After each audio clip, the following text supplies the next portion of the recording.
सबसे पहले जॉर्ज सलीम साहब, जो सिचुएशन अब की है, डेली बेसिस पर हम अगर कहें कि तब्दील हो रही है तो ये कहना गलत नहीं होगा। जिस तरह से सदर ट्रंप के बयानात आते हैं, फिर वो यू टर्न ले लेते हैं और उसके बाद फिर दोबारा से वही काम कर देते हैं जिसका वो कह रहे होते हैं कि वो ये नहीं करेंगे। तो अब जो सारी सिचुएशन है, इसको कैसे देखते हैं आप? जी बिल्कुल, मैं इस पे ये कह चुका हूँ कि action speak louder than words. तो उनकी स्टेटमेंट्स क्यों पे ना जाएं, क्योंकि वो तो उनकी डोमेस्टिक ऑडियंस के लिए होती हैं ज़्यादातर। इस वक्त जो उनकी स्ट्रेटजी है वो ये है कि एक तो वो ये जो इस वक्त आप सारी बॉम्बिंग जिसका आप जिक्र कर रही थी, इसकी जो कैंपेन मुसलसल चल रही है, वो 2-3 मैसेजेस देना चाह रहे हैं। एक तो खैर जाहिर है ईरान को ये मैसेज कि जी हम किसी तरह आपका कंट्रोल इस पे एक्सेप्ट नहीं कर रहे, हम इसको कंटेस्ट करेंगे और जाहिर है कि जिस हद तक इसको कोशिश कर सकते हैं खोलने की वो रखेंगे। दूसरा ये कि उनकी कैपेसिटी जो है ईरान की वो डिग्रेड कर रहे हैं। कोस्ट लाइन पे सदर्न ईरान पे वो बॉम्बिंग मुसलसल करके तो जो उनकी कैपेसिटी थी अपना हुर्मुज़ को हिट करने की, उसको भी कम कर रहे हैं आहिस्ता आहिस्ता। तीसरा ये है कि ये कोर्सिव डिप्लोमेसी का हिस्सा है, जाहिर है कि ऐसे ईरान पे प्रेशर इंक्रीज कर रहे हैं कि वो वापस मुज़ाकरात की मेज पे आए। अब ईरान में क्या हो रहा है? ईरान में इस वक्त जो है ना, एक तो हार्डलाइनर्स प्रिवेल कर रहे हैं। वहां पे नैरेटिव कुछ इस किस्म का है कि ये अपना हुर्मुज़ तो अब हमारी ही है। वहां पे तो उन्होंने एक पर्शियन गल्फ स्टेट अथॉरिटी भी बनाई हुई है और उन्होंने कई लॉज भी उनकी पार्लियामेंट ने पास किए हुए हैं जिसके मुताबिक अब वो सारा उनका जो है ना, उनके जेर असर वो सारा इलाका बल्कि समुद्री इलाका है। तो वो अब क्योंकि नैरेटिव ऐसा बना दिया ईरान में कि हम तो ये एक फतेह हमें मिल गई है और ये अपना हुर्मुज़ जो है अब हमारा बैकयार्ड है, तो उससे दस्तबरदार होने के लिए वो तैयार नहीं है। और फिर ईरान ये भी समझता है कि अगर अमेरिकन जो है चलें बॉम्बिंग शॉम्बिंग जितनी भी कर लें, आने वाले दिनों में क्योंकि जब इनके सारे मुल्कों के स्ट्रेटेजिक रिजर्व्स तेल के खत्म होना शुरू हो जाएंगे तो उसके बाद एकदम तेल की प्राइसेस बहुत शूट अप करेंगी और फिर इनके पास कोई और चारा नहीं होगा, ये मजबूरन फिर अमेरिका हमारी शराइत मानेगा। और वो जो है ना इस चीज पे इंसिस्टेंट है कि कंट्रोल नहीं छोड़े। वो एमयू पे वो भी वापस आना चाहेंगे लेकिन इस कंट्रोल के साथ कि ये अपना हुर्मुज़ उनके कंट्रोल में हो, शिपिंग फ्लो चले, लेकिन उनके जो है ना जेर असर चले। तो ये इस वक्त एक टग ऑफ वॉर है, लेकिन इसमें जाहिर है रिस्क बहुत ज्यादा है क्योंकि एक तो इजराइल स्पॉइलर का रोल, उसमें मैं कई बार पहले भी कह चुका हूँ कि इजराइलीज जो हैं, मैंने तो ये पहले ही कहा था कि वो तो अपनी लॉबीज भी एक्टिवेट करेंगे अमेरिका के अंदर, जो कि अब खास इतलात आ रही हैं बहुत ज्यादा कि उन्होंने कर भी दिए हैं। पैसे भी वहां पे वो जो है इस्तेमाल करते हैं, कांग्रेस में जो उनकी लॉबी है उसको भी इस्तेमाल करते हैं। फिर वहां पे तो उनकी मीडिया भी उनके जेर असर है बहुत ज्यादा, मीडिया के सेगमेंट्स भी, और फिर बहुत ज्यादा एकेडमिया और इंटेलिजेंशिया में भी उनका बहुत असर है।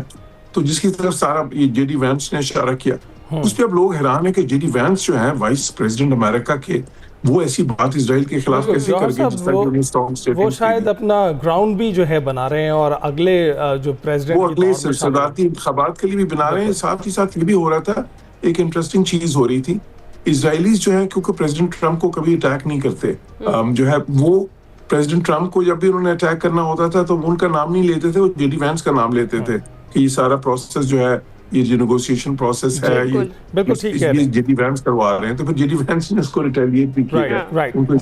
ब्रिगेडियर साहब, अगर आप इस तरह करेंगे तो फिर मैं भी जवाब दूंगा उसको। बिल्कुल ठीक जॉर्ज साहब। ब्रिगेडियर साहब, आप बताइएगा कि इस वक्त एक जानिब आप आबनाए हुर्मुज़ को बंद होता देख रहे हैं, दूसरी जानिब बाबुल मंदब को भी अब बंद करने की बातें की जा रही हैं हुसियों की जानिब से, और उसमें अल शबाब जो है दूसरी जानिब जो बाबुल मंदब के हैं उनको भी शामिल करने की बातें हो रही हैं। आप देख रहे हैं कि एक और चौक पॉइंट जो है उसको भी बंद कर दिया जाएगा, और अगर बंद कर दिया जाता है तो उसके असरात क्या होंगे फिर? जी बिस्मिल्लाह, थैंक यू वेरी मच। मैं quickly I think just cover the structure of war जो इनके players and then I come to I think बाबुल मंदब की बहुत इंपॉर्टेंट सवाल, इस पर काफी डिस्कोर्स हो रहा है। ये जो ट्रायंगल है कॉन्फ्लिक्ट की, बिकॉज ये बायलैटरल नहीं है, एक तो ट्रायंगल है जिसमें इजराइल, प्रेसिडेंट ट्रंप और एक तरफ मैं IRGC को रखूंगा, नॉट ईरान, ये तीनों कोने unstable in terms of their conduct. तो आपने देखा है कि जो कहा जाता है डिस्प्ले होता है ऑन ग्राउंड उसका नजर नहीं आता। तो इसमें जो है हमेशा इंस्टेबिलिटी का एलिमेंट रहेगा, हॉस्टिलिटी भी है। फिर इसके नीचे जो है आप देखें कि 8 एंटिटीज कह लें, स्टेट्स हैं जो या तो डायरेक्टली इम्पैक्टेड हैं या इनडायरेक्टली इम्पैक्टेड। इसमें GCC है, जॉर्डन है, फिर अभी आपने जिक्र किया हूतीज का या Ansarullah in Yemen, and then Hezbollah है, फिर सकता है हिजबुल्लाह है इराक में। और कहीं से भी आप देखेंगे कि जो पीस की लेट्स से एफर्ट होती है उसको अनस्टेबल किया जा सकता है। ये तो है ओवरऑल स्ट्रक्चर।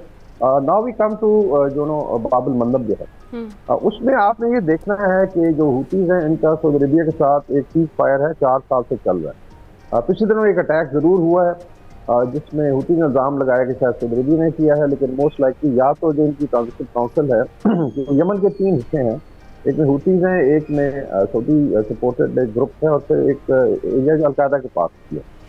तो ये वहाँ से हुआ होगा and I think Saudis would avoid, उनको मशवरा भी ये आई थिंक पहले भी दिया गया था कि आप अवॉइड करेंगे।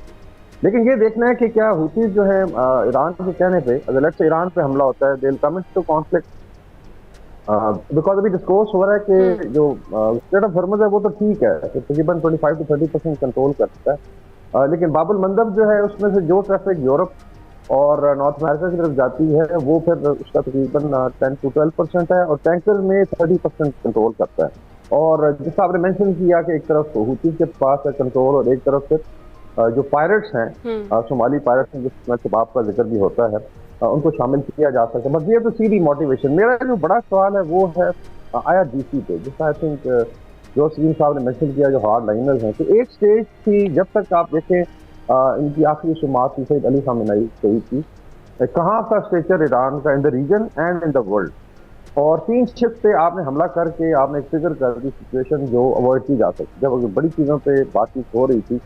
और मेरे ख्याल में ये I think this is that imbalance corner of the triangle जो मैं कह रहा हूँ, जो IRGC है इसके अंदर कुछ एलिमेंट्स हैं। एट टाइम इट फील के you know they are playing the Israeli side. मैं I just take a minute कि खुदा ना खास्ता अभी हुती से अटैक रात में सऊदी अरबिया पे हाइपोथेटिकली, और बाबुल मंदब अगर बंद होता है तो रेड सी की शिपिंग है सऊदी अरबिया का, आपका तेल भी उधर से आ रहा है बाय द वे, मतलब that is the only outlet that you have. It's very easy to say कि ये खुदा ना खास्ता इस्लाम और कुफ्र की लड़ाई है।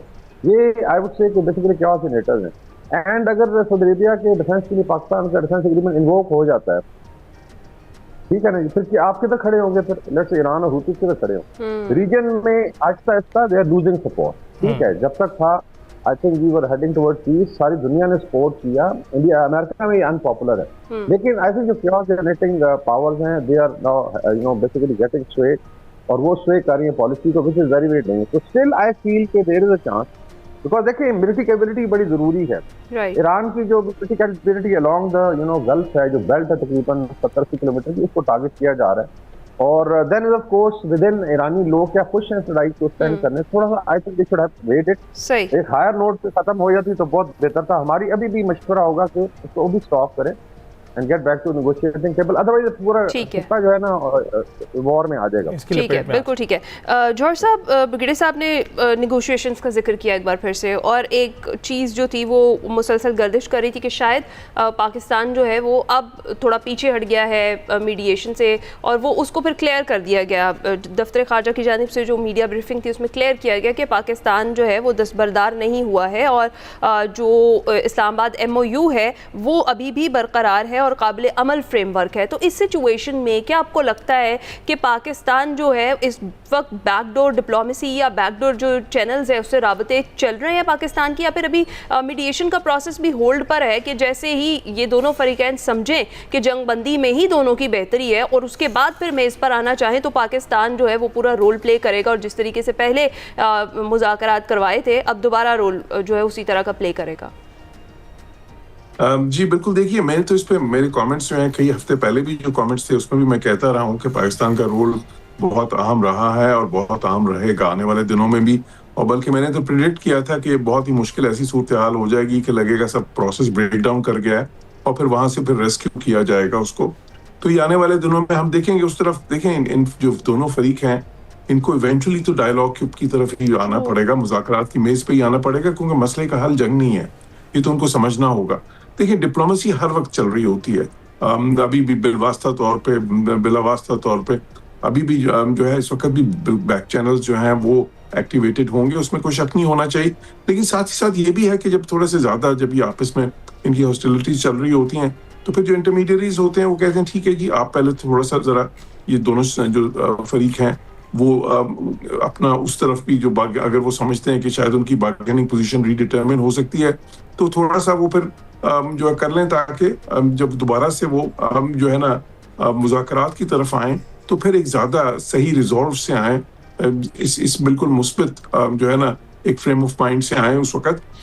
तो आने वाले दिनों में बिल्कुल जो है ना हमें उसका असर भी नज़र आएगा, उसका नतीजा भी नज़र आएगा, ये जो सारी बैक चैनल डिप्लोमेसी है। लेकिन साथ ही साथ देखिए, मिसकैलकुलेशन का रिस्क बहरहाल मौजूद होता है कि एक मेजर एस्केलेशन की तरफ ना चले जाएं, क्योंकि इजराइल जैसे स्पॉयलर्स जो हैं उसमें वो भी लगे हुए हैं। फिर जो ईरान की दाखिली सियासत है वो भी है, अमेरिका की दाखिली सियासत जो है वो भी असरअंदाज हो रही है इस प्रोसेस पे। आपकी जो ये बात है अमेरिका की दाखिली सियासत और स्पॉयलर्स की बात, वो मेंशन की थी जेडी वेंस ने अपने हालिया इंटरव्यू में। उन्होंने कहा था कि कुछ ताकतें ऐसी हैं जो ईरान अमेरिका तनाज़े को इंडेफिनेटली चलाना चाहती हैं। ऑफ कोर्स कौन सी ताकत होगी वो जिसके अपना सर्वाइवल जुड़ा होगा इससे।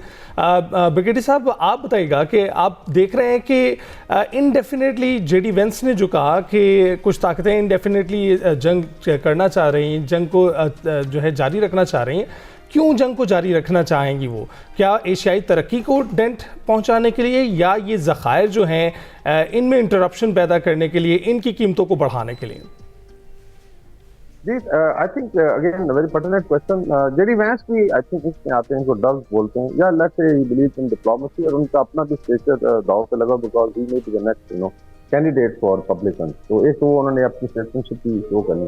बाकी न्यूकॉन्स जो है अमेरिका में, इसमें लॉबी है, माइक हकबी है, दंजे ग्राम तो वफात पा गए, दे वर पुशिंग फॉर। अच्छा, अभी आए थे बड़ा सवाल आपने किया, आई थिंक इसमें सबसे बड़ा जो है दैट इज ग्लोबल हेजेमनी, और इसराइल का जो शॉक एंड ऑ है मिडिल ईस्ट के ऊपर, ये एक आई थिंक लोग कहते हैं greater Israel is through this hegemonic attitude, वो काफी डेंट हुई है इस लड़ाई में, तो उसको रिस्टोर करना है। और साथ साथ फिर बाकी चीजें, हेजेमनी जब होगी, स्ट्रेटेजिक हेजेमनी, सारी चीजें फिर आ जाएंगी, ऑयल का कंट्रोल भी आ जाएगा, ईरान को आप मैनिपुलेट करेंगे अगेंस्ट तुर्की एंड पाकिस्तान, जो बातचीत होती रही है, बिकॉज अगर जियोग्राफिकली देखें तो ये दो फिर मिडिल पास रह जाएंगी जिनको इफेक्ट करना है। And then this is a ploy कि रीजन में सबको दबा के रखा जाए, और बीच में जो है अभी आप देखें ना कि यूएई में बैठ के एक मैरियो नॉफल है, he does very funny podcast कि ये, और वो पंप करेंगे, एंड आई आस्क्ड हिम कि यार how can you talk against UAE sitting in UAE.